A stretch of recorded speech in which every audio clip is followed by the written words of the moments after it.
Pessoal, então vamos dar início à nossa aula. Hoje, a nossa última aula ao vivo, né? Nós fizemos aí 8 aulas ao vivo, essa será a nona, né? Lembrando que nós fizemos 2 aulas sobre a Grécia Antiga, 2 aulas sobre Roma Antiga. O que mais? Nós fizemos, acho que foram 3 aulas sobre Roma Antiga, né? 3 aulas sobre Roma Antiga.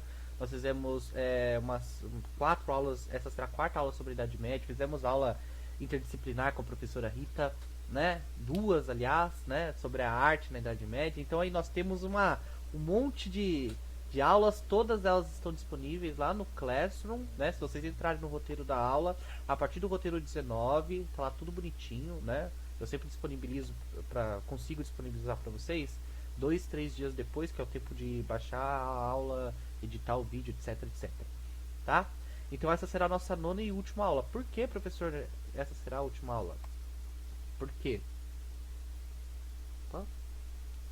Porque semana que vem vocês vão ter o provão, né? Aqui, pronto. Vocês vão ter a prova, né? Prova do 4º bimestre, a prova do 4º bimestre, provão, etc. Não sei, não. Vocês vão receber a notícia, tá? Vocês vão ter o provão do 4º bimestre. Eu até acabei dando a notícia aí na frente da escola, mas olha o spoiler que vocês estão tendo, né? Então vocês vão ter o provão do 4º bimestre semana que vem. Depois já vai chegar dezembro, e dezembro é o momento para que vocês se reorganizem, né? Entreguem o que tem para entregar de atrasado. Nós, professores, todos vamos estar disponíveis para auxiliar vocês. E nesse período de dezembro... Oi? Não, é para entregar. Não, é para entregar já, né? O período de dezembro é para entregar desde o começo, mas o período de dezembro vai ser o período para vocês se reorganizarem, entregar aquilo que falta, né? Fazer as provas que faltam, etc, etc, buscar ir atrás da escola, enfim, né? Não teremos mais aula em dezembro, essa será a nossa última. E o tema da nossa última aula é sobre, deixa eu pegar a caneta, que eu gosto muito de pegar a caneta aqui. É sobre o feudalismo, né? Nós damos o início na aula anterior, há 15 dias atrás. Semana que vem não pudemos ter aula, porque nós tivemos uma reunião, nós professores, bem na hora da aula. Então não deu, né? Então nossa aula de hoje vai ser a continuação, encerramento sobre o feudalismo. Nós vamos ter a aula agora.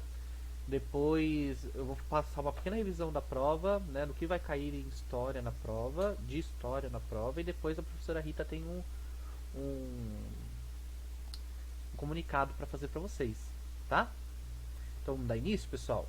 Alguma dúvida até aqui? Bom, na aula anterior, ótimo. Na aula anterior nós já fizemos essa revisão, né? Mas vamos fazer novamente para ficar bem fixado nas nossas mentes, né? O que é teocentrismo? Nós já vimos. Teo significa Deus, isso aí. Isso. Pessoal, olha como minha letra está bonita hoje. Centro. Ih, foi só elogiar que entortou tudo. Centro, né? Então, a sociedade feudal é uma sociedade teocêntrica.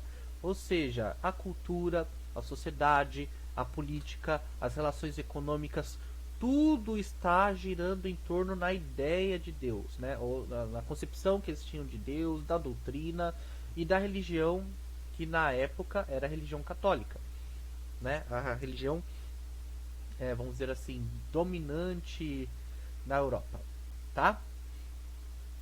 E a Idade Média, esse período de 1000 anos que vai do século... Opa! Por que eu coloquei X?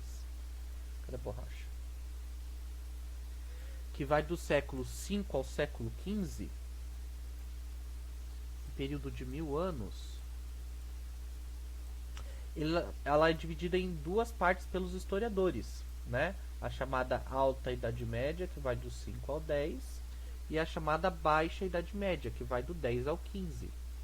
Por que os historiadores dividiram dessa forma?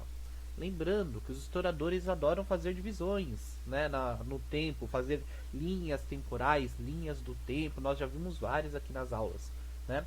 E a Idade Média, ela tem uma linha do tempo dividida em 2 partes.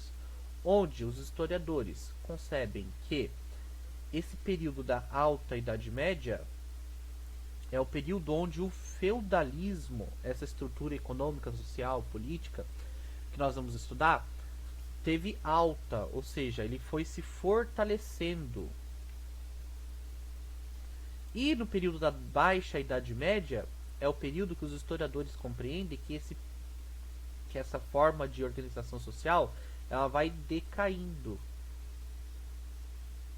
que é chamada de Baixa Idade Média. Tudo bem?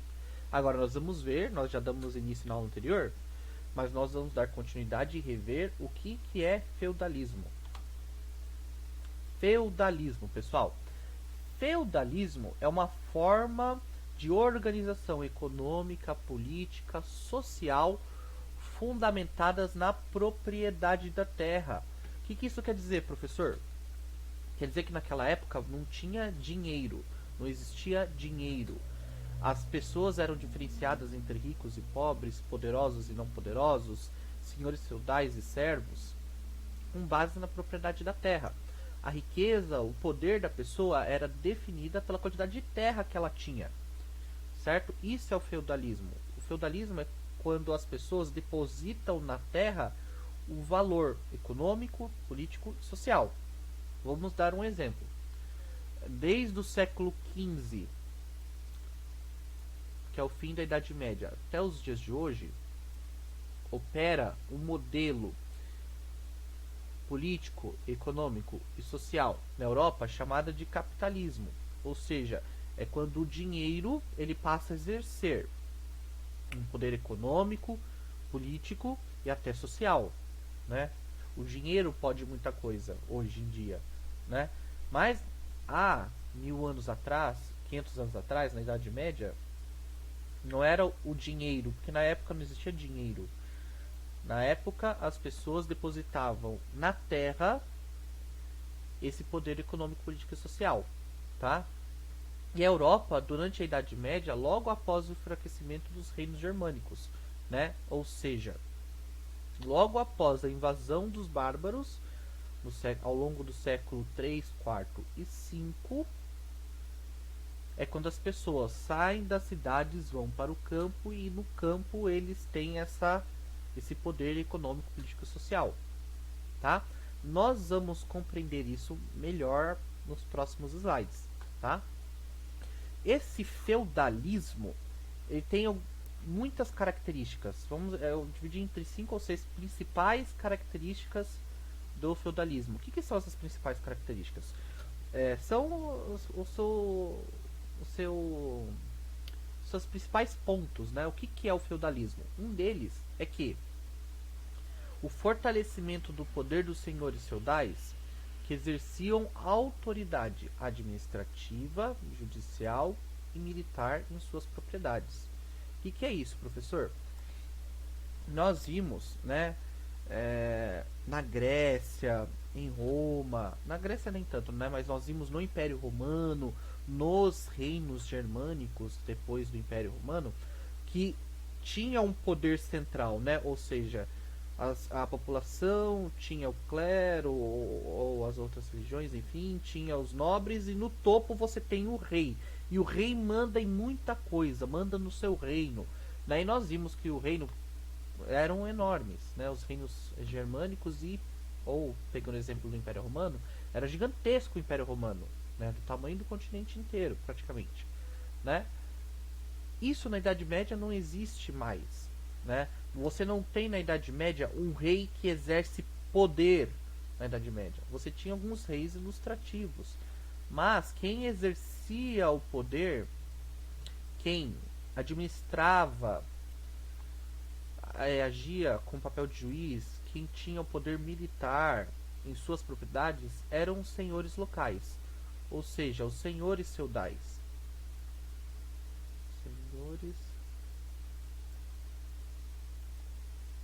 feudais. Quem eram os senhores feudais? Eram os donos de terra. Eles mandavam nas suas terras. Eles exerciam um papel de juiz, de comandante militar, de governante, né? Eles tinham muito poder em suas terras. tá? Outro principal ponto do feudalismo é a hierarquização social, né? O que é hierarquia? Hierarquia é quando você tem aquela pirâmide social que nós já vimos quando estudamos o Egito Antigo, quando nós estudamos o Império Romano, quando nós estudamos aí a Mesopotâmia e agora na Idade Média.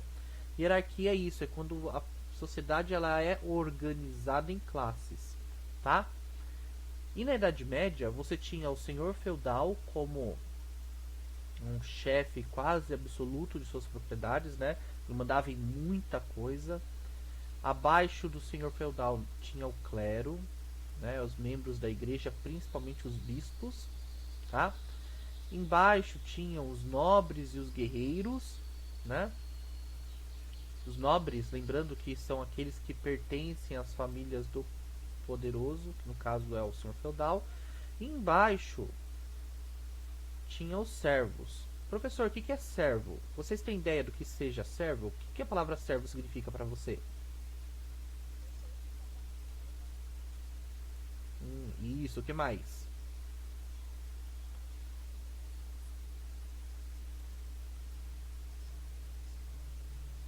Meio que escravos.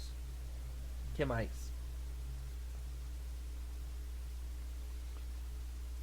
Mais alguém?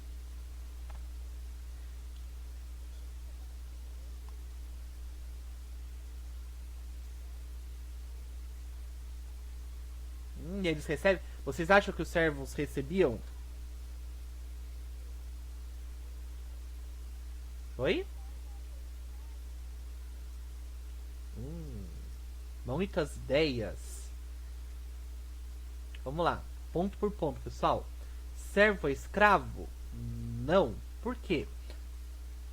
Realmente, se a gente comparar essa pirâmide que está aí com as pirâmides que nós vimos no Egito Antigo, na Grécia, em Roma, nós vamos perceber que na base da pirâmide social em Roma, no Egito, etc., a base é formada por escravos, mas na Idade Média não existiu escravos, né?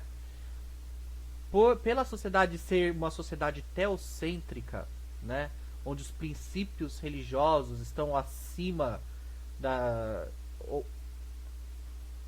tem um microfone ligado, vou ter que desligar, tá? Onde os princípios religiosos, eles, vamos dizer assim, orientam as relações sociais, essas leis, etc. Era errado, né? Não que hoje seja certo, né? Mas segundo a concepção cristã, é errado você fazer a pessoa de escravo, né? Deus criou o homem livre e essa concepção de que Deus criou o homem livre reflete na sociedade, né? Que tinha o clero, né, como aí um grande agente social, que fez com que a escravidão, esse regime de escravidão, deixasse de existir.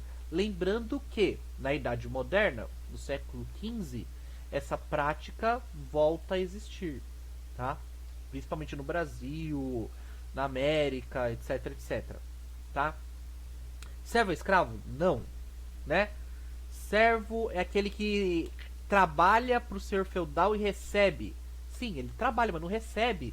Na Idade Média não existe dinheiro. Isso, vamos lá, ó. Servo, ele não recebe dinheiro porque na Idade Média não existe dinheiro, né? Servo é aquele que não é livre, mais ou menos, né? Até porque não tinha pra ele ir, né? Ele tem a casinha dele que ele herdou do pai, que o pai herdou do avô, que ele herdou do bisavô. Ele vai sair dali pra quê? Né? Não tem como, né? Por isso que a sociedade feudal ela é chamada de estamental. Que palavra grande para escrever pelo mouse, hein?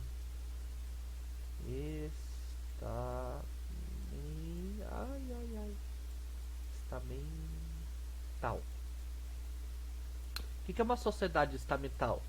Sociedade estamental significa que as pessoas elas nascem e morrem na mesma condição social, né? Ou seja, se a pessoa nasceu nobre, ela vai morrer nobre. Não tem como ela cair, né, de classe social. Ou seja, nasceu nobre e morreu como servo. Da mesma forma, a pessoa que é serva Nem se falir, porque não existe falência, não existe dinheiro, existe terras, e as terras não tem como falir de terra. A pessoa vai falir de terra só se tiver uma guerra, uma invasão, né? Aí sim, mas sei lá, joguei no jogo do bicho e apostei 10 metros quadrados. Aí eu fui perdendo um monte de aposta e perdi minha terra. Não, não é assim, né? As pessoas nasciam e morriam na sua classe social. Da mesma forma, o servo, ele não podia ser nobre, porque ele não nasceu de família nobre. E isso significa sociedade estamental, né? Daí quem que falou? Foi quem que acabou de falar aqui no chat, aqui no microfone? Foi a... Eu esqueci o nome. Eu também não tá marcado o nome aqui. A moça falou. Na hora que eu lembrar o nome, por favor, fale aí, né? Falou que... ai caramba, agora eu bananei todo o meu pensamento. As pessoas não eram livres, né? Mas as pessoas, elas... Eu quem? A Laura. Como que tá seu nome, Laura, aqui no chat? Ô louco, não tá... Ah, certo. Não esqueçam de colocar... Beleza, não esqueçam de colocar nome sério no chat, tá? Então a Laura falou que as pessoas não eram livres, né? Elas eram e não eram ao mesmo tempo, né? As pessoas eram livres no sentido de que não existia uma ordem, você vai fazer isso como escravos. Não. Mas também não tinha outra forma dela agir a não ser trabalhar, pagar seus impostos, sustentar o clero, sustentar os nobres, né? Ou seja, essa questão de liberdade na qual nós pensamos hoje não cabe na Idade Média, né? O que é liberdade para nós? É fazer o que quer, beleza. Mas na Idade Média as pessoas faziam o que queriam? Sim e não ao mesmo tempo, né? Sim, porque elas faziam as coisas porque elas gostavam, porque elas queriam. Mas não tinha outra coisa para fazer, né? Me cansei desse feudo, vou embora aqui. Briguei com o senhor feudal, vou embora. Vou embora para onde? Não tem para onde ir. Droga, vou ter que viver aqui o resto da vida. Assim que era na Idade Média, né? Certo? Então, servos... Quem são os servos? Os servos são as pessoas que moram no feudo do senhor feudal, tá? Não tem sangue azul, né? Sangue nobre. E para viver naquela terra do senhor feudal, eles tinham que trabalhar para ele, pagar seus impostos, né? Isso é servo, tá? É igual à escravidão? Não é igual à escravidão, né? Porque o escravo, ele é posse do seu dono, né? O escravo pode ser vendido. Perdão, pessoal. Pode ser vendido, pode ser maltratado, né?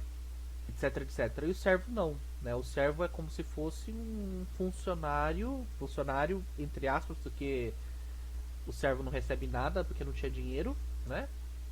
Como se fosse um servo do senhor feudal, tá? Outra principal característica do feudalismo é essa relação de sucerania e vassalagem, que vai entrar um pouquinho no que o Ricardo comentou, né? O Ricardo falou assim: mas mesmo se ele falir, né? Bom, não existe falência na Idade Média, não existe dinheiro, mas existe na Idade Média o nobre mais poderoso do que o outro nobre, né? Para os nobres mais poderosos, ou que têm mais terras, os mais ricos, nós vamos chamar de suceranos.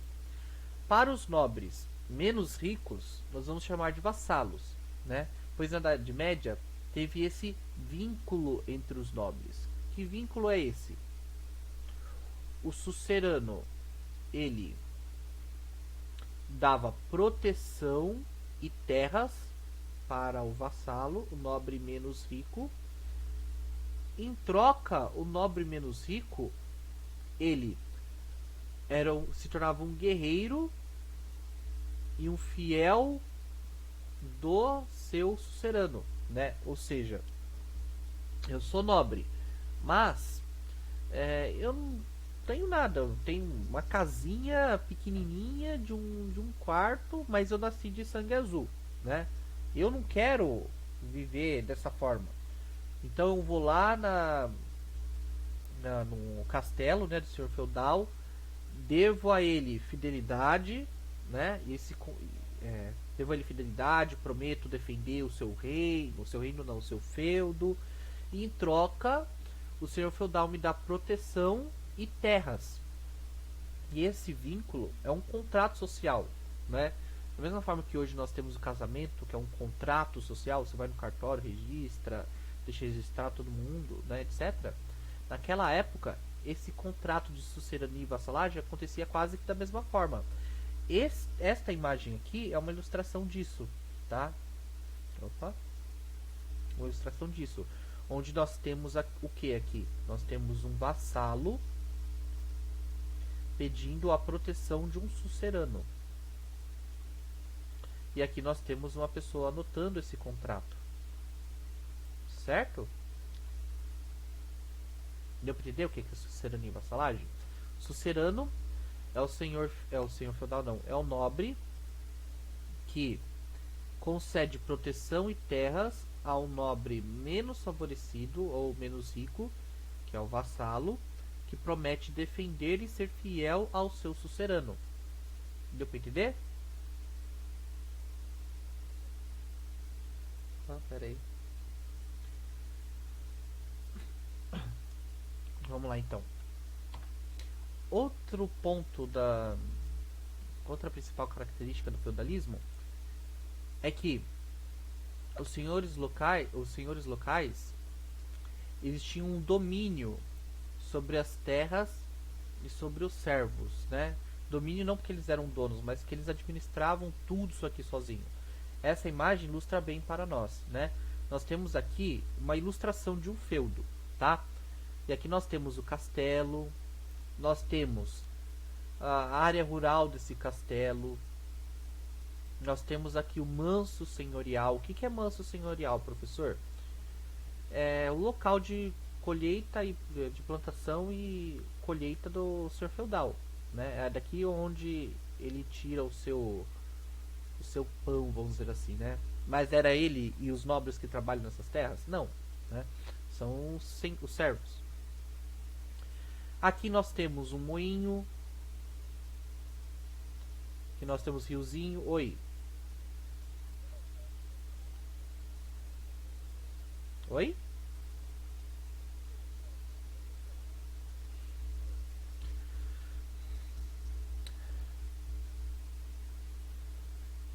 Eu vou tentar explicar, mas de uma forma mais simples. Espero que não fique confuso para vocês. Mas olha só, presta bem atenção, tá? Por que, por exemplo, o real, a moeda brasileira, vale menos que o dólar, que é a moeda americana? Porque os Estados Unidos é um país mais rico. Então, o seu dinheiro vale mais que o dinheiro brasileiro, tá? Da mesma forma, por exemplo, o euro europeu, né? A moeda europeia vale mais porque eles são mais ricos, vamos dizer assim, eles têm uma produção industrial, tecnológica muito mais forte que o Brasil. Por isso a sua moeda vale mais que a moeda brasileira, tá? E vou dar outro exemplo também. A moeda brasileira, o real, ela não serve só para comprar produtos locais, mas também serve para compra e venda de exportações, né? Vocês vão entender da seguinte forma: se eu for no mercado, eu pego meus 50 reais, vou no mercado, compro alguma coisinha lá, né? Eu vou chegar com determinados produtos na minha casa, comprar pão, leite, etc, etc.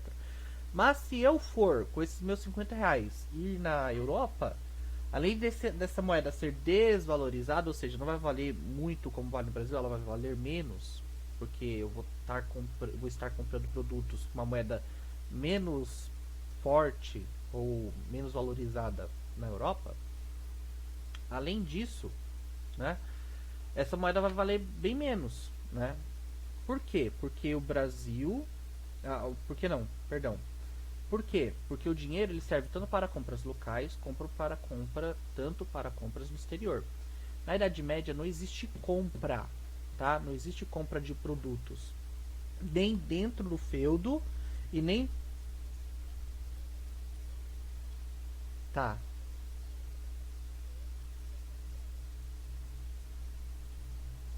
mais ou menos. A Venezuela não recebe dólar.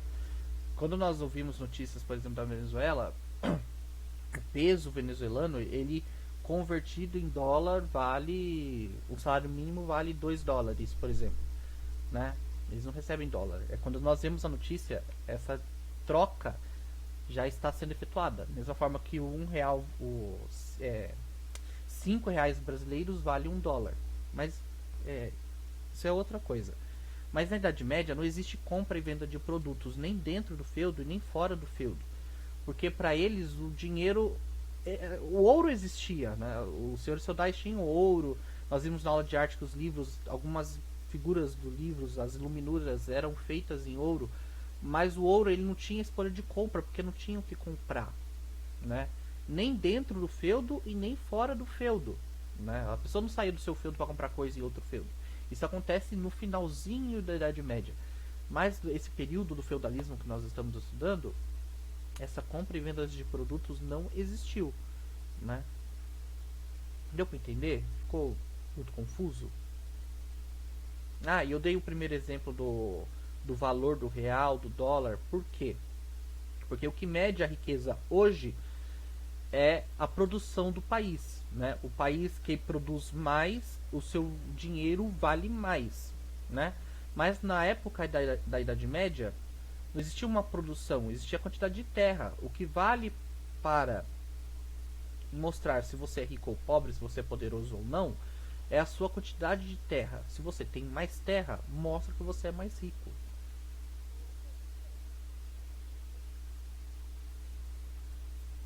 Não por quê? Porque eles não produziam para vender. Eles não produziam para exportar. Tudo que os medievos produziam no manso senhorial, no manso servil, eles não vendiam, eles não faziam lucro. Eles consumiam os seus produtos. Diferentemente, por exemplo, do Egito Antigo. Se nós pegarmos o exemplo do Egito, o Egito era um império, né? Lá na antiguidade, 2.000 anos antes da Idade Média, por exemplo, né? Coisa bem antiga.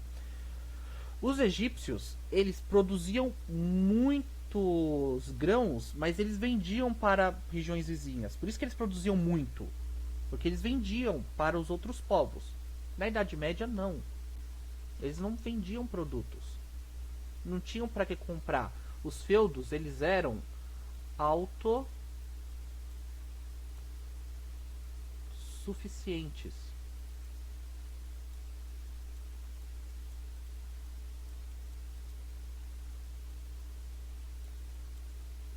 O que é autossuficiente, professor? Eles produziam tudo aquilo que precisavam e consumiam tudo aquilo que eles produziam. Para que eu vou plantar? Sei lá, se o meu feudo ele precisa de, vamos supor, 400 quilos de arroz por semana, vamos supor, para que eu vou plantar 500 quilos? Se 400 quilos já serve, esses outros 100 quilos, 100 mil quilos, enfim, esses outros 100 quilos, eles vão sobrar, eles vão apodrecer, tá? Porque não existe venda de produtos. Deu para entender? Tudo aquilo que era produzido nos feudos era consumido pelas pessoas. Não existia venda, não existia lucro, tá? Então, no feudo, tinha um manso senhorial onde as pessoas trabalhavam na terra do senhor feudal, manso servil onde as pessoas trabalhavam para o seu próprio sustento, tinha as igrejas, né? Aqui nós temos exemplo de um cemitério, mais plantação, né? Mais manso senhorial, manso comunal, que era uma terra comum entre as pessoas, né? Sei lá, essa aqui é a minha terrinha e da minha família. Essa aqui é a terra da comunidade, né? Aqui na terrinha da minha família eu planto arroz, planto tomate, Aqui no manso comunal, a gente cuida dos animais grandes porque precisa de ajuda das outras pessoas, né? E as casinhas dos servos, tá? Tudo isso aqui é um feudo, né? Ó, é bem divididinho, tal, da forma com que era, como era, certo? E o senhor feudal, ele cuidava de tudo isso daqui. Como eu dei o exemplo aqui. Opa. Cadê? Aqui. Ele cuidava administrativamente, ou seja, ele administra toda aquela terra. Ele cuidava judicialmente, ou seja, se acontecer algum conflito, ele roubou minha galinha, ele matou meu porco, etc, etc. O senhor feudal era o juiz daquela questão. Da mesma forma que ele era também o comandante militar, né? No feudalismo também existia alguns conflitos, né? Ele xingou a minha filha, vou mandar minhas tropas ir lá invadir o feudo dele. Ele me ameaçou, vou lá invadir o feudo dele, né? Então o senhor feudal ele se torna muito poderoso no seu feudo. Da mesma forma que um senhor feudal, se ele for para outro feudo, ele não tem poder nenhum, né? Ele só tem poder dentro da sua terra, tá? Ficou alguma dúvida? Eu não sei se eu expliquei muito bem essa questão da, da compra e venda de produtos. Vocês têm alguma dúvida? Ou ficou claro? Espero que tenha ficado claro. Mesmo. Certeza? Vamos dar continuidade? Opa. Sim? Pera lá, tem alguém tentando falar e não consegue. O som tá intermitente. Pode repetir?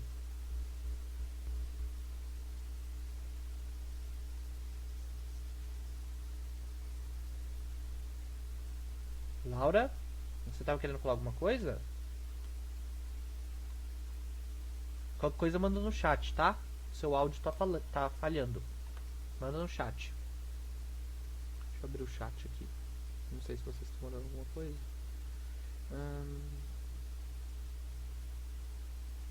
Tá.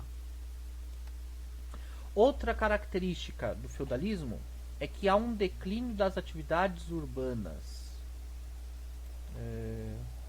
Isso foi mais torto do que...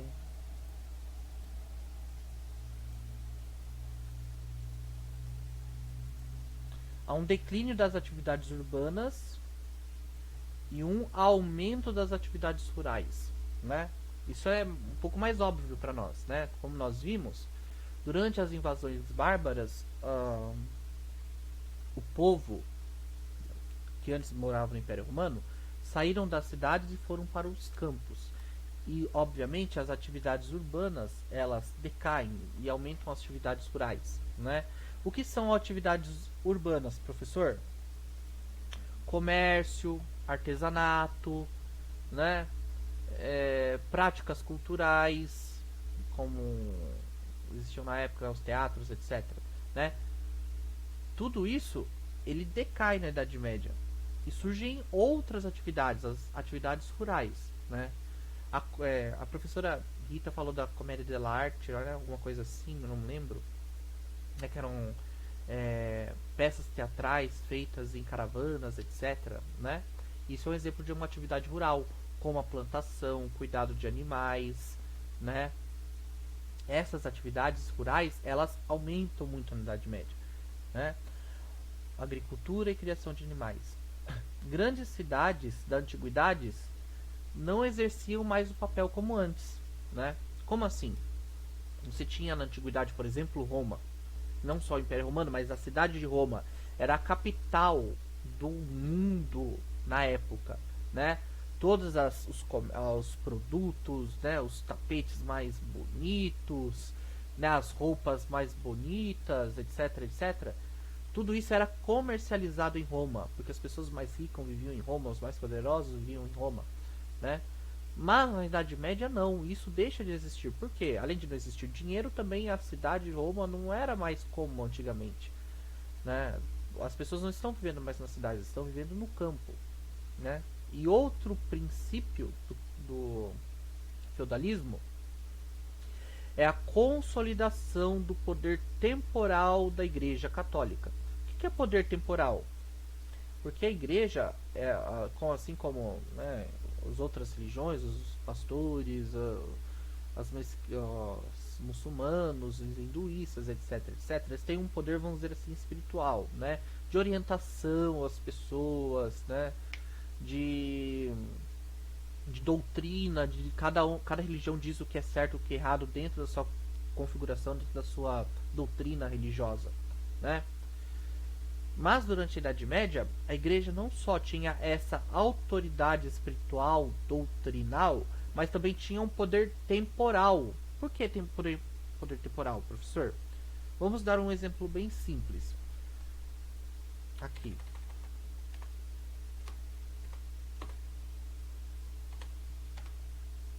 Não dá para tirar os riscos, mas vamos lá.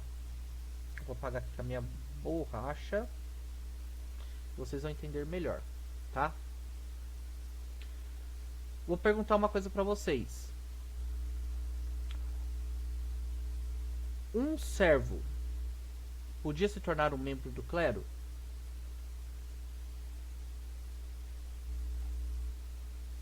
O que vocês acham? Sim ou não?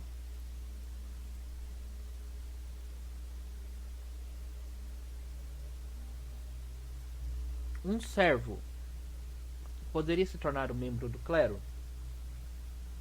Ah, detalhe, o que é clero? A gente fala, eu estou falando de clero, não falo o que é clero. São os líderes religiosos, que vão desde padres até bispo, papa, cardeal, roma, arcebispo, etc. Todos esses membros da religião são esses líderes religiosos fazem parte do clero, tá? A pergunta que eu fiz, sério? Mas tá todo mundo ouvindo bem ou é só o moço que tá tendo problema? Né? Então vou continuar. Então vamos lá, vou repetir então, tá? O clero são todos os líderes religiosos que desde padres até o papa pertencem à igreja, né? Papa, bispos, cardeais, monsenhores, arcebispos, enfim, né? Todos esses fazem parte do clero. A pergunta que eu fiz é: um servo pode pertencer ao clero?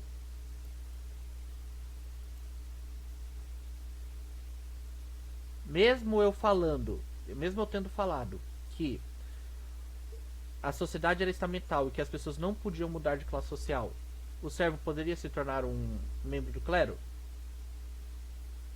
Sim, ótimo. Um nobre poderia se tornar membro do clero?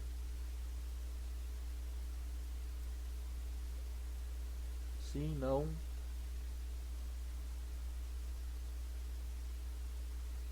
Olha só, pessoal.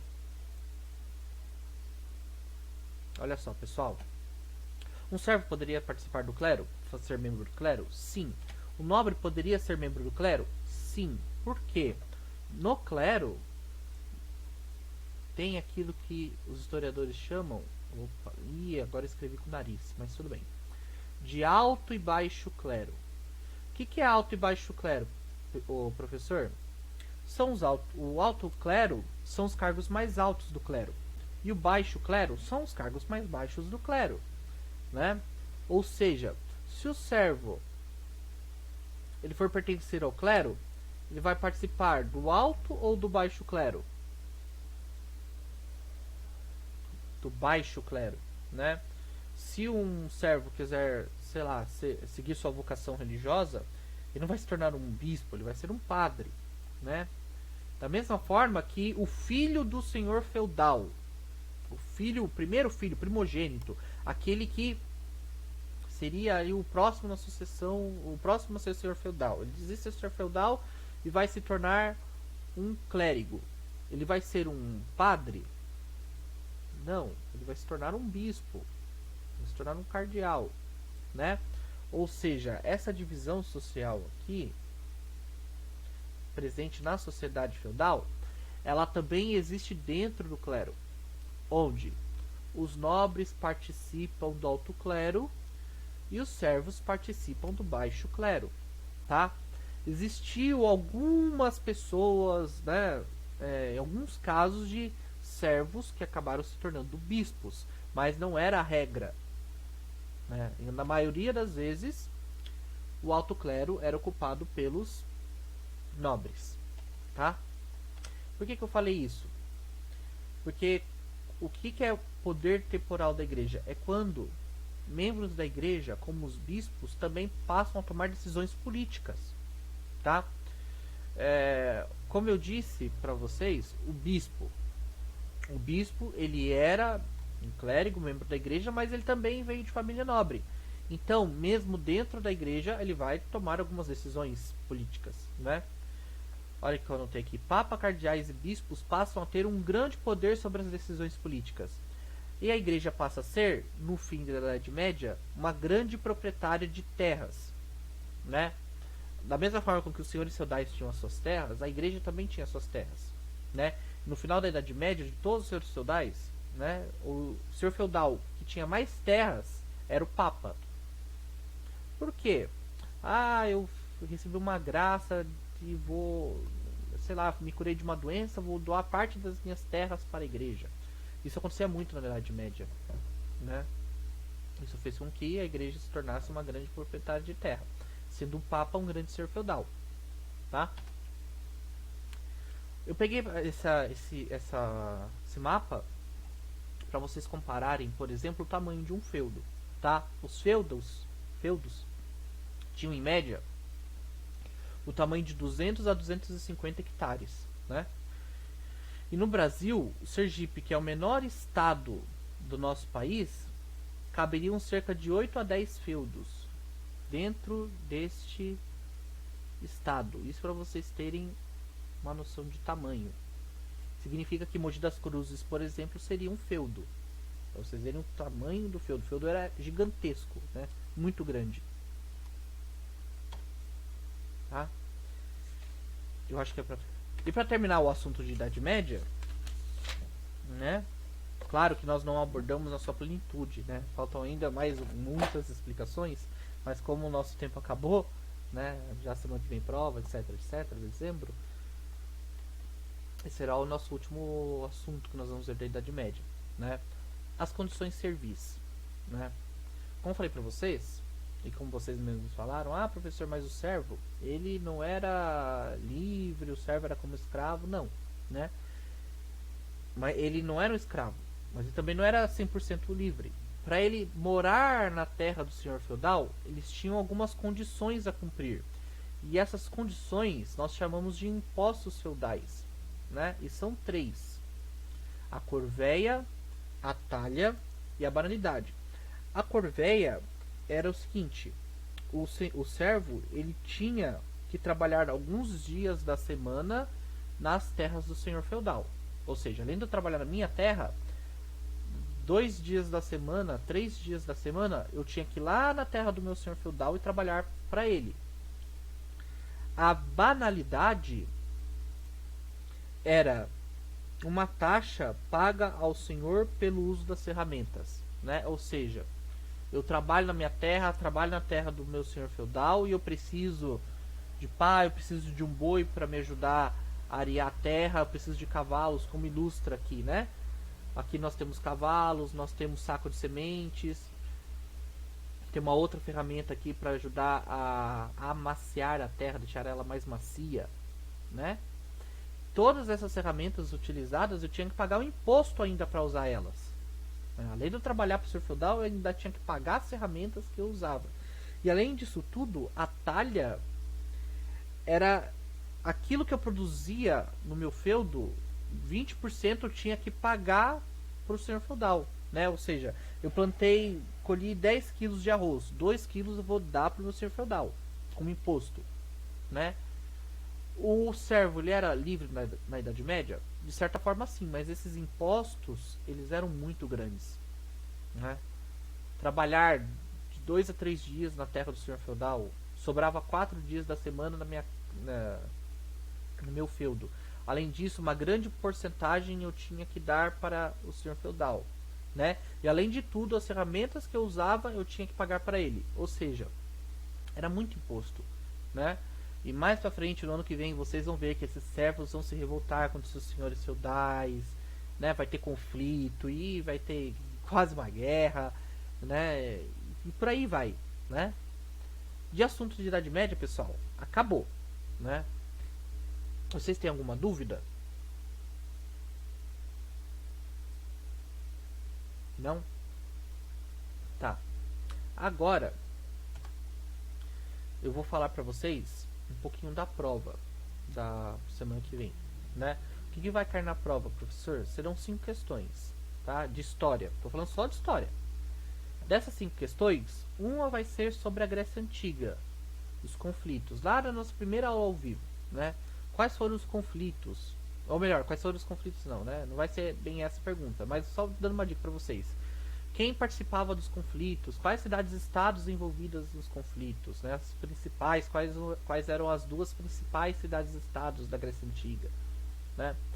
Uma outra pergunta vai ser sobre a cultura grega, né? As práticas culturais. O que eles faziam? Quais eram as práticas culturais que os gregos faziam no seu tempo? Né? Tinha uma delas que era especial porque ela envolvia muitas cidades-estados, era um evento cultural, religioso, esportivo, né? Essa será o foco da segunda pergunta. A terceira pergunta é sobre Roma Antiga, a periodização da Roma Antiga. Vai ser um tema de uma aula, não lembro qual que é, mas que nós tratamos da divisão, como os historiadores dividiram a Roma Antiga em períodos. Quais períodos eram esses? Né? Tá lá na prova. A quarta pergunta será a análise de um mapa. Vai ter um mapa lá, né?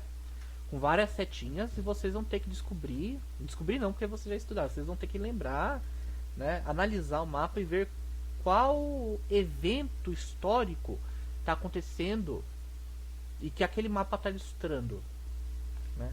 E o quinto e último é sobre a periodização da Idade Média, né? Como os historiadores dividem esse período de 1000 anos chamado de Idade Média, certo? Essas serão as 5 perguntas da nossa prova.